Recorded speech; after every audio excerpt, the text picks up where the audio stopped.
همینجادم باید چند قدیستی تیز گمشک چند پنگنک پیش ماده با همینجادم قبضه دستی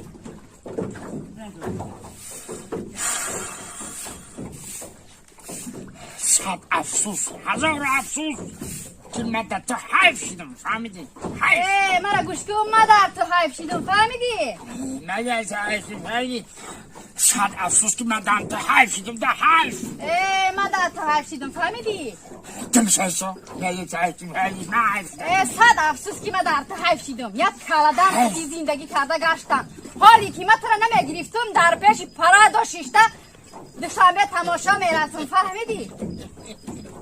تو در پرادو بشی که چی خالی پرادو رو علاو میزند نه صد افسوس که حیف شدم گوش کنم مت حیفی بیشو گم نیزه که دیده سه دستم چه عصبون بیزه به های در این بین میدون یک تیوید میزنم نه یک تیوید پرسندیم ما حیف شدگیم در اینجا فهمیدی؟ حیف صد برو تیز داشت برای اینجا ما خودم حیف شدگیم من حیف شدم که ما حیف شدگیم حیف شدم من دورم کردم حیفی من سیمپاتیش نی من خودم حیف شدگیم در اینجا حیف صد هزارم برو حیف میلیون بار هزاران بار حیف که من خودم در تو حیف شدگیم فهمیدی؟ پس برو که یخم نزنمت کو نمعلم قاید زمین میزنی من حیف زار شدگیم میفهمیدی؟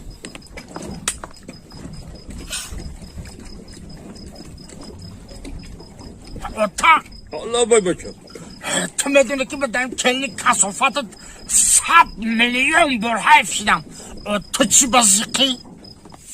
ها تقایی ما حیف شدگیم در او بچه کلدمی تو فهمیدی؟ تو برای چی زیقی؟